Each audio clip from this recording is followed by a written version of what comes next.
morning, and thank you, Councilmember Mink, for since we're in tournament season, taking the outlet pass and pushing it up the field. You haven't scored yet, but we're going to work on that.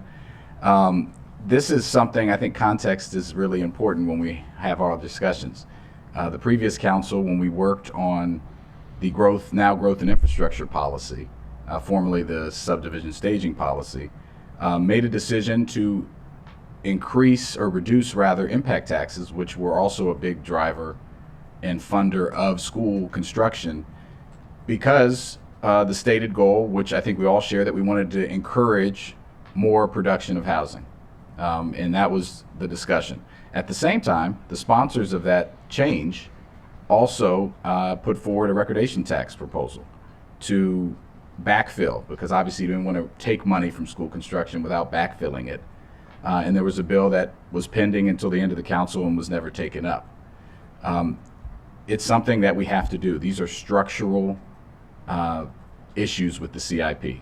And I think Councilmember Mink stated it well, that there are projects normally in the CIP, and we've gone through a couple now, we're talking about, well, what are the new projects that we have to delay, or what can we not add? This is a discussion of what are we not going to do that we said we were going to do, in some cases for multiple years. And because of the cost escalation, because of the increase or lack of availability of resources, this is a discussion about, will we do what we promised to do in some very significant programs. As was mentioned in the E&C committee this week, we took action to reluctantly acknowledge that some of the non-recommended cuts might have to be accepted if there is not new revenue and the situation doesn't change. On that the day before, we received the budget, and we know that there's even more of a write-down of recordation taxes based on the interest rates of home sales going up.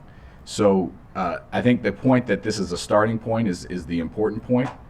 We have to structurally fix this issue of what's coming into the CIP for not just schools, but also for the Housing Initiative Fund and also for rental assistance, which is part of what's funded, but primarily in this instance for schools.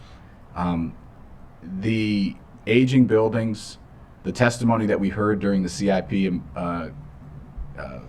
public hearings, and that we'll hear during the budget, I'm sure, we all have to agree that every student deserves to be in a functional, safe, and clean school.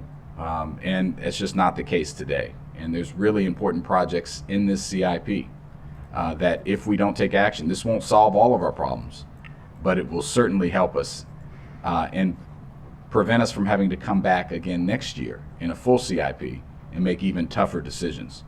I understand that some are concerned about increasing this fee or tax at this time.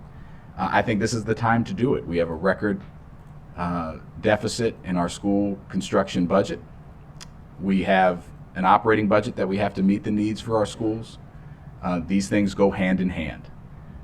And I think one of the points I wanted to point out about the bill, that it does it in a progressive way.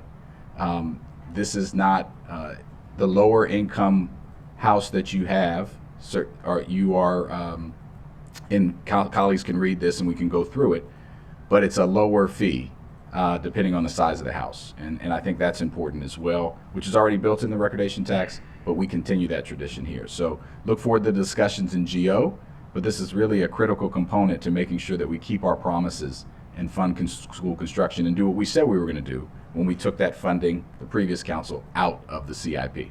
Thank you, Mr. President.